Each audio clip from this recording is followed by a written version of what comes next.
বিসমিল্লাহির রহমানির রহিম।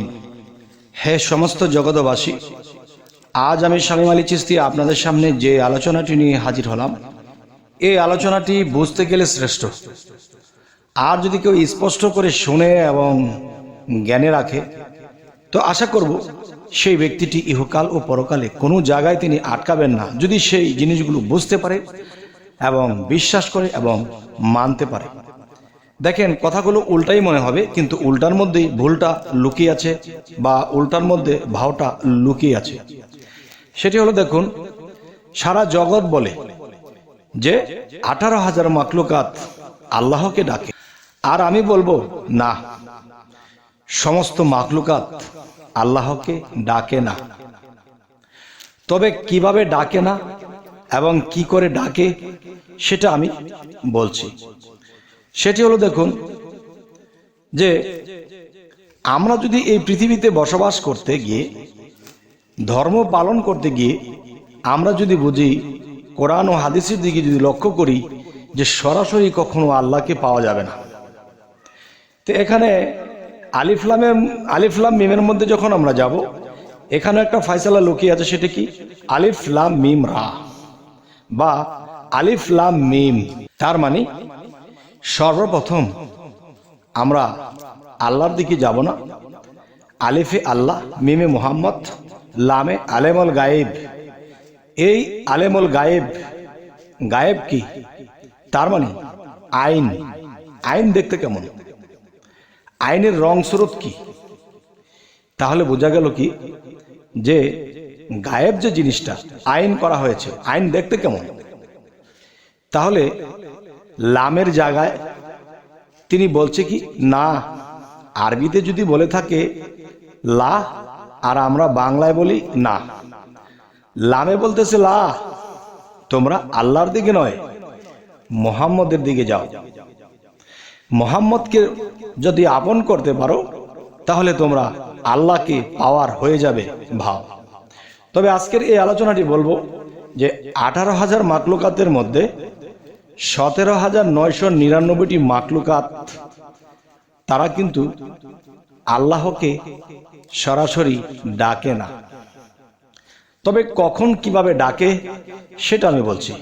দেখুন, যে আমাদের বেলায় যদি আসে যে সর্বপ্রথম আমার রাসূলকে, আমার নবীকে মুহাম্মদ সাল্লাল্লাহু আলাইহি সাল্লামকে যদি আমরা পাই, আপন করতে পারি, তাকে সন্তুষ্ট করতে পারি, তাহলে আল্লাহকে পাইবার ভাও হয়ে যাবে।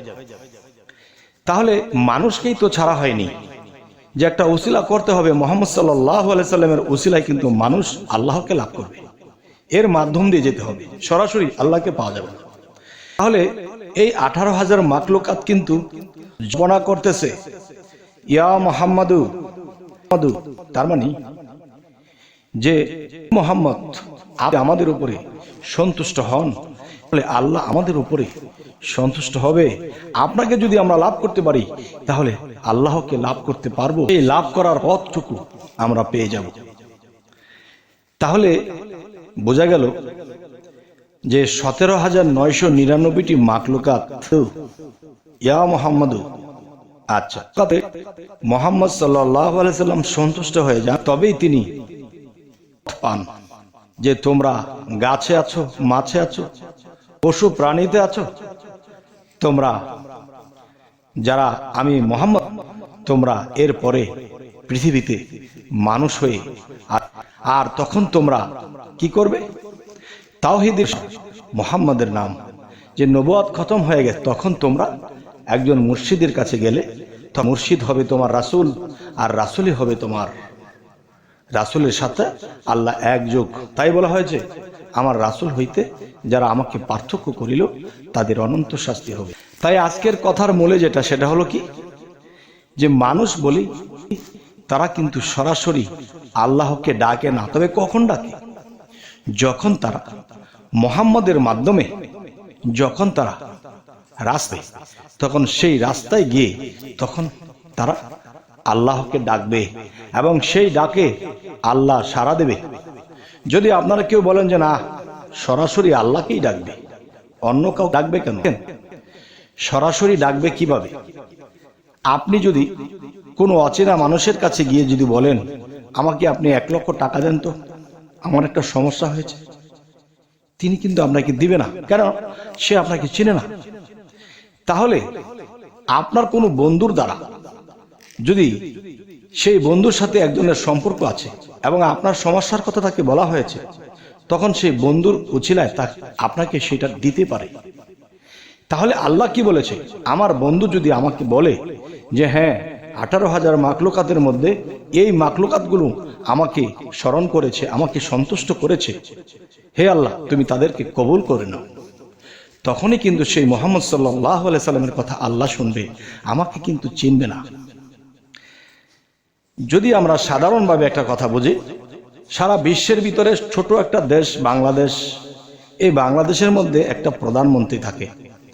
সেই প্রধানমন্ত্রীর কাছে কিন্তু আপনি আর আমি সরাসরি গিয়ে কথা বলতে পারবো না। যদি কথা বলতে হয় তাহলে কোনো মন্ত্রী বা কোনো এমপির সাথে যদি আমার সম্পর্ক থাকে এবং সেই এমপি যদি চায়, সেই মন্ত্রী যদি চায় একজন প্রধানমন্ত্রীর সাথে কথা বলে দিবে, তার সাথে আমি যদি যেতে পারি, তাহলে তার কাছে যেতে হলে আমি সরাসরি যেতে পারছি না। তাহলে এই সমস্ত বিশ্ব ব্রহ্মাণ্ডের মালিক যিনি আল্লাহ, তার কাছে আমরা কিভাবে সরাসরি যাই? তার কাছে আমরা কিভাবে সরাসরি যাই? তাহলে সারা বিশ্ব ব্রহ্মাণ্ডের মালিকের কাছে আমরা অসম্ভব যাওয়াটা। যদি যেতে হয় তাহলে আমরা সেই আল্লাহর বন্ধুদের মাধ্যমে যেতে হবে। যাই হোক, 18,000 মাখলুকাত তারা একটা সময় ইয়া মুহাম্মাদু বলছে, হে আল্লাহর দোস্ত, আপনি পারেন আমাদেরকে রক্ষা করতে, আমরা গাছে মাছে পশু প্রাণীর মধ্যে কত কষ্ট করতেছি।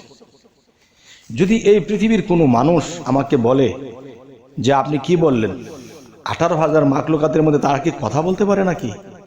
যদি এই কথা কেউ আমাকে বলে ফেলে তাহলে আমি তাকে বলবো যে আপনি এখনো নির্বোধ। দেখেন, আপনার কান আছে, চোখ আছে, নাক আছে, মুখ আছে, ব্রেন আছে, তাদেরও কিন্তু আছে। তারা কিন্তু যে বাহ্যিকভাবে তারা খেউ খেউ করতেছে, এমনি সেমনে চিচি চেঁচোমেচো করতেছে, কিন্তু তাদের ভাষা তাদের দলের লোকেরা ঠিকই বুঝছে, তাদের দলভুক্ত বা তাদের জাতেরা ঠিকই বুঝে নিচ্ছে, কিন্তু আপনি আমি বুঝছি না। আপনি একজন মানুষ, আপনি কথা বলতেছেন, আমি শুনতেছি, বুঝতেছি, কিন্তু তারা বুঝতেছে। তার মধ্যে তাদের কথাগুলো কিন্তু একজন বুঝেছিল, সে কি? লোকমান হাকিম। একটা গাছেও যদি কথা বলতো, সে লোকমান হাকিম তার কথা বুঝতো এবং উত্তর করত। তাহলে পৃথিবীতে যাদের দিব্য দৃষ্টি, দিব্য চক্ষু, দিব্য কান খুলে গেছে, তারা কিন্তু 18,000 মাখলুকাতের কথা শুনতে পায়, তাদের আত্মা কি আহাজারি করতেছে। তাহলে হে সমস্ত জগতবাসী, এই সমস্ত প্রাণী জগতের মধ্যে যারা আছে তারা কিন্তু শাস্তি ভোগের মধ্যে আছে। আর সেই শাস্তি ভোগ থেকে বাঁচতে হলে কি করতে হবে? তারা আল্লাহর নামটা কখন নিবে? এখন নিবে না। এখন কি নিবে? এখন বলবে ইয়া মুহাম্মাদু, ইয়া মুহাম্মাদু। মুহাম্মদ যদি তাদের দিকে সুদৃষ্টি করে, তাদের প্রতি মায়া করে এবং আল্লাহর কাছে বলে, তখন আল্লাহ তাদেরকে উদ্ধারের ব্যবস্থা করে, তখন তারা মানব জন্মে আসবে। দেখেন, কিছু কিছু হাদিসের দিকে লক্ষ্য করলে আমরা পাই কি, যে আল্লাহ কি বলেছে? যারা পাপিষ্ঠ, পাপের সমস্ত সীমানা লঙ্ঘন করেছে, আমি তাদেরকে দোজকে নিক্ষেপ করব, এবং সেই দোজকে নিক্ষেপ করার আগে আমি তাদেরকে পশুরূপে তাদেরকে দোজকে নিক্ষেপ করা হবে। সেই দোজক শব্দের অর্থ কি? অশান্তিময় স্থানকে দোজক বলা হয়। তাহলে অশান্তির আরেক নাম যদি দোজক হয়, তাহলে পৃথিবীতে যত পশু প্রাণী আছে তারা কি শান্তিতে আছে? পৃথিবীতে একটা মা গর্ভবতী, তার গর্ভের যন্ত্রণায় সে বাঁচতেছে না। যখন ডাক্তার দেখে সে নরমাল হবে না, তখন তাকে সিজার করে তাকে উদ্ধার করে। তাহলে পৃথিবীতে কত পশু সন্তান জন্ম দিতে যাইয়া, বাচ্চা জন্ম দিতে যাইয়া কত পশু কষ্ট করতে করতে মারা গেছে। এদেরকে কেউ ফিরে চায়নি, তাদেরকে দেখার কেউ ছিল না। তাহলে এখন যে কথাটি হলো, তাদের জীবনটাই নরকের জীবন, কষ্টের জীবন। তবে সেই কষ্টের জীবন থেকে মুক্তি পেতে হলে হযরত মুহাম্মদ সাল্লাল্লাহু আলাইহি সাল্লাম যিনি রাসূল, তাকে যদি কেউ সন্তুষ্ট করে, তবে সে আল্লাহকে পাবে, এবং আল্লাহকে যখন পাবে তখন আল্লাহকে তারা ডাকবে। তাই আমি বলতে চাই, যে 18,000 মাকলুকাত সর্বপ্রথমে আল্লাহকে ডাকে না, আল্লাহর সেরা সৃষ্টি, আল্লাহর দোস্ত মুহাম্মদ রাসূলুল্লাহ তাকেই ডাকে, ইয়া মুহাম্মদ। তখন মুহাম্মদ যখন সন্তুষ্ট হয়, তখন তাদের এই প্রাণী জগৎ থেকে উদ্ধার হওয়ার রাস্তা পেয়ে যায়। তখন সেই রাস্তায় গিয়ে তখন তারা আল্লাহকে ডাকে, আগেই নয়। তবে হে সমস্ত জগৎবাসী, জানি না আজকের এই আলোচনা আপনাদেরকে কি বোঝাতে চাইলাম, কি বোঝাইতে পারলাম জানি না। তবে কি বোঝাইতে পেরেছি অবশ্যই কি বুঝেছেন জানাবেন, এবং সামনে কি ধরনের আলোচনা চাইছেন তাও জানাবেন, এবং আমাদের চ্যানেলটিকে সাবস্ক্রাইব করে নেবেন, এবং যদি ফেসবুক হয় তবে ফলো করে নেবেন। সকলেই ভালো থাকবেন। আল্লাহ হাফিজ।